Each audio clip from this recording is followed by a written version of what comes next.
Adit, berapa umurmu sekarang? 29 tahun. 29 tahun. Asalmu dari mana? Palembang. Palembang. Kemudian pendidikan terakhirmu apa? Tamat SD. Tamat SD. Iya. Oke.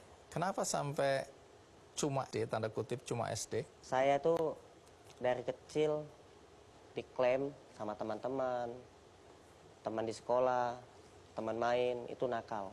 Nakal. Ya, miskin dan nakal. Oke. Orang tuamu pekerjaannya apa? Supir angkot. Nah, yang juga menarik adalah aku dengar kabar bahwa selain tamat selesai sampai SD, kamu dalam masa remajamu, usia yang masih sangat muda, sudah merantau ke Jakarta. Betul itu? Umur berapa ke Jakarta? Waktu itu saya berhenti sekolah, terus saya nakal di penjara. Hah? Umur berapa?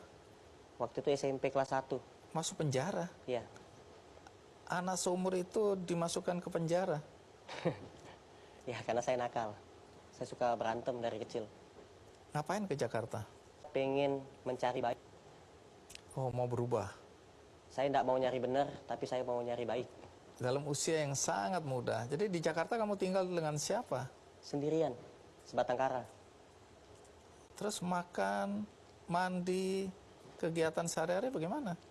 Saya tidak punya tempat tinggal, tidur di pinggir jalan, kadang ada kursi panjang ya, saya tidur situ. Depan ruko, saya tidur di bawah ruko itu. Makan?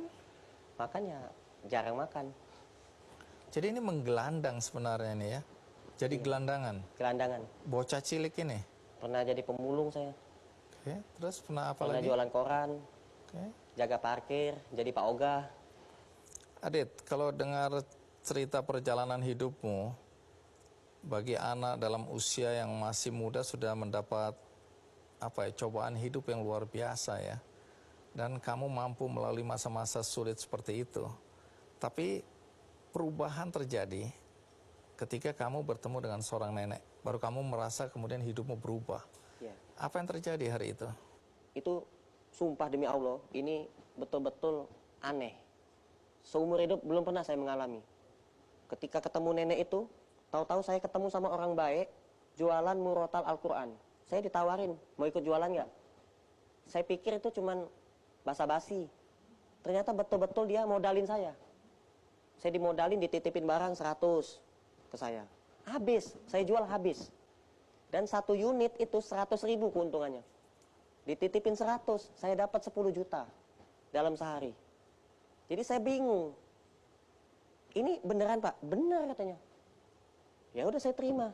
Saya pulang ke rumah kasih istri. Dek, hari ini kakak ketemu orang baik, jualan dapat 10 juta. Istriku tidak percaya. Tidak mau nerima uang. Lebih baik kita miskin, susah, tidak punya uang daripada makan uang haram katanya. La ilaha illallah. Sumpah demi Allah ini uang jualan. Gitu. Akhirnya ya udah, ku kenalin lah Pak Amin namanya itu sama istriku. Di situ istriku percaya. Nah di saat itulah saya bisa beli kasur, saya bisa nabung, beli motor, saya bisa punya kasur juga. Saya tidur tidak pakai kasur dulu sama istri saya. Dan saya itu ada sakit. Sakit apa? Yang tadi itu. Kelamin saya tidak hidup. Semenjak ketemu nenek itu, saya mimpi, seakan-akan mimpi saya itu jalan kaki itu tidak nyampe-nyampe. Di padang pasir. Jalan kaki tidak sampai saya ketakutan. Tidak ada orang satupun. Padahal suasana waktu itu terang. Siang. Saya udah minta tolong gitu. Tidak ada satupun yang dengar. Akhirnya saya lari. Karena saya ketakutan, saya lari. Begitu saya lari, saya jatuh. Di saat saya jatuh, saya langsung terbangun. Saya pun jatuh dari kasur. Saya jatuh dari kasur, itu ada mobil-mobilan yang terbuat dari kayu. Saya dikasih sama adik ipar saya. Oleh-oleh dari Jogja. Itu kena perut saya. Rasanya tuh nyeri sakit. Nah, dan langsung saya ke kamar mandi. Begitu saya masuk kamar mandi, saya lihat hidup. Punya anak. Saya pikir saya tidak bisa punya anak. Seumur hidup saya nih, saya mandul. Saya tidak bisa punya anak. Akhirnya saya punya anak. Sekarang anak saya 3. Wow.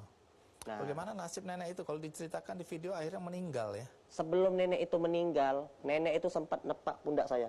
Nah, apa yang di dunia ini belum kamu miliki, nanti kamu miliki. Tepak lagi. Apa di dunia ini belum pernah kamu ketemu sama orang yang pengen kamu ketemu, nanti kamu ketemu. Apa di dunia ini tempat yang belum pernah kamu kunjungi, kamu pengen ke sana, nanti kamu ke sana. 3 kali. Sudah. Saya tuh bingung, ini doa atau apa ini? Kalau doa kan biasanya doain sehat, lancar rezeki, ini enggak. Nah, akhirnya udah saya pulang. Pulang ya Nek ya, gitu. Saya anggap biasa aja gitu, ucapan biasa aja. Besoknya meninggal. Tidak lama kemudian, itu betul-betul terjadi. Istri saya hamil. Saya pikir saya tidak bisa punya anak, saya punya anak. Saya pengen sujud di Mekah, saya kepingin sekali itu. Tapi saya tidak punya kemampuan. Saya diumrohin oleh seorang pembantu rumah tangga gratis. Jadi banyak keajaiban yang terjadi dalam hidupmu. Saya pun bingung. Terjadi. Saya tidak punya tempat tinggal, saya itu rumah sepetak. Saya kepingin. Kalau saya punya rumah besar, saya di depannya itu saya mau bangun rumah makan gratis, seperti video tadi. Di atasnya saya mau nampungin anak-anak jalanan yang tidak punya bapak, tidak punya ibu. Saya mau tampungin, yang masih kecil-kecil. Dan terjadi. Anak yatim. Saya dapat rumah gratis, luasnya luas banget, hampir 500 meter di pinggir jalan raya. Rumahnya besar 2 lantai. Saya pun tinggal di situ. Akhirnya ya selalu mendapatkan kemudahan gitu. Tanpa saya harus keluar uang, ada saja ketemu orang baik, bantu saya gitu. Jadi sekarang kamu punya rumah makan gratis 5. 5 cabang sekarang. Jadi kalau bilang rumah makan gratis itu artinya semua orang boleh datang situ untuk makan gratis. Apapun agamanya, siapapun dia, kucing pun kita kasih makan gratis. Gitu. Baik. Jadi rata-rata tadi disebutkan paling sedikit nih 200 porsi yang disiapkan. Di satu tempat. Di satu tempat. Iya. Artinya dikalikan 5. Iya. Ada nasihat atau pandangan yang mau disampaikan? Nasihat ya, jujur, disiplin. Insya Allah pasti diterima. Dan untuk orang-orang yang lebih tua di usianya di atas saya, karena saya selalu menghargai orang yang lebih tua dari saya. Saya selalu menghargai. Saya minta kepada orang-orang yang lebih tua, jangan banyak bicara, tapi banyaklah berbuat. Buktikan ucapan sesuai dengan perbuatan.